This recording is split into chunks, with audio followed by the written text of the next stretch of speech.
کہ تھکتے نہیں، اللہ کا ذکر کرتے ہیں، پرند چرند اللہ کا ذکر کرتے ہیں. اور اسی کی ایک مثال وہ صبا کی دے رہے ہیں.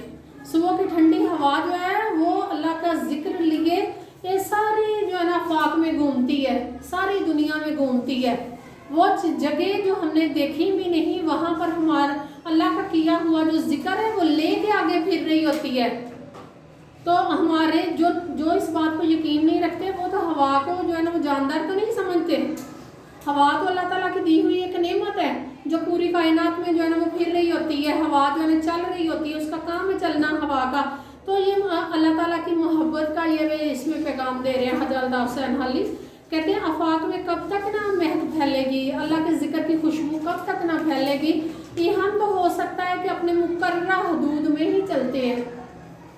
ہم ہماری جو مقررہ حدود ہے اس سے آگے ہم گھر سے اسکول، اسکول سے گھر، کسی مارکیٹ چلے گئے یا کسی ایک شہر سے دوسرے شہر چلے گئے یا ایک ملک سے ہم دوسرے ملک چلے گئے، ہماری تو حدود یہیں تک ہے نا.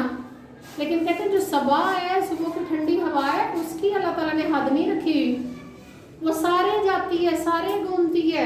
اس کے لیے کوئی جو ہے نا وہ کسی جو ہے نا وہ مسلمان کا گھر نہیں، کسی جو ہے نا وہ کافر کا گھر نہیں. اس کے لیے ساری دنیا برابر ہے اور وہ اللہ کا ذکر جو ہے نا وہ ہر جگہ پھیلا رہی ہے. اللہ تعالیٰ کے ذکر کی جو خوشبو ہے وہ سارے پھیلا رہی ہے.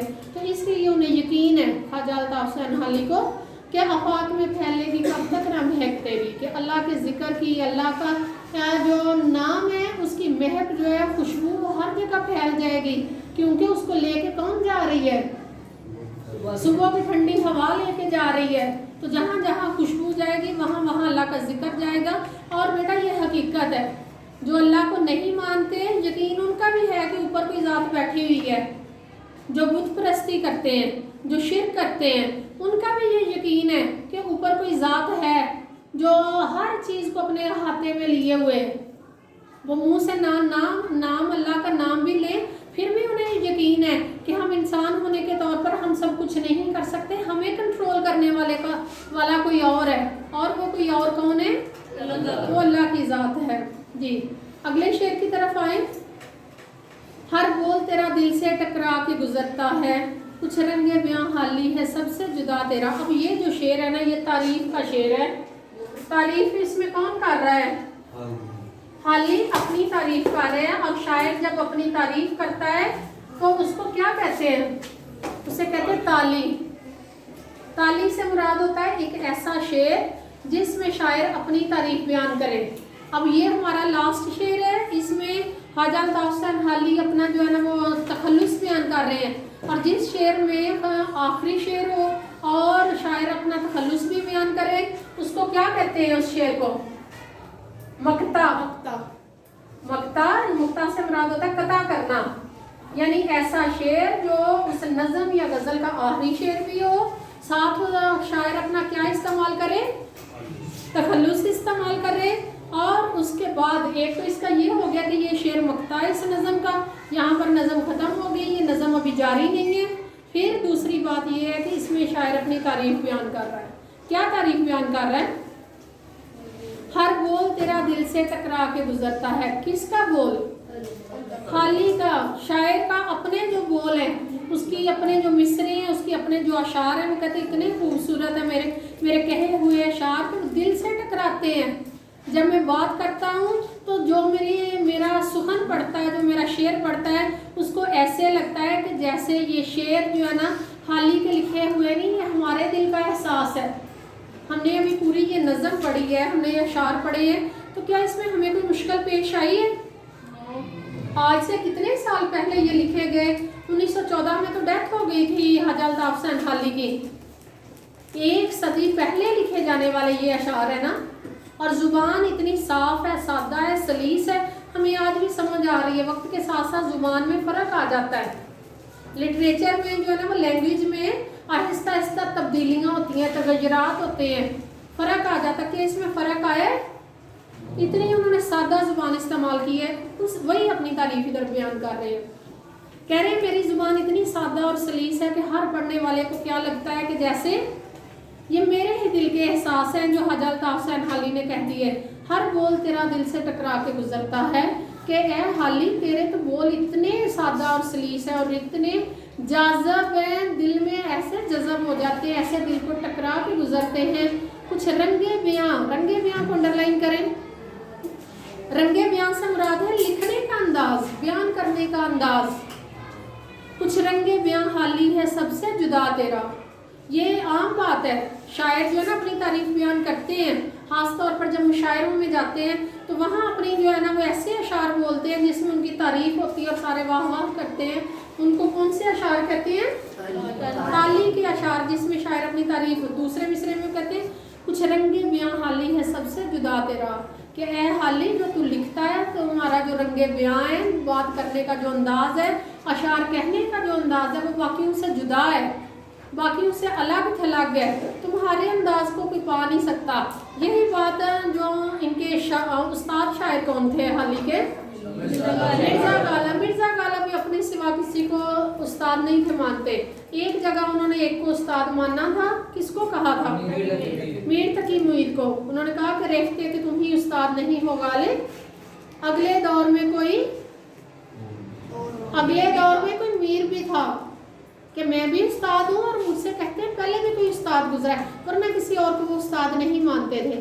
یہی جو ہے نا ان کے شاگرد ہیں، انہوں نے بھی کہا ہے کہ کچھ رنگے بیاں حالی ہے سب سے جدا تیرا، کہ اے حالی تیرا بات کرنے کا انداز سب سے جدا ہے.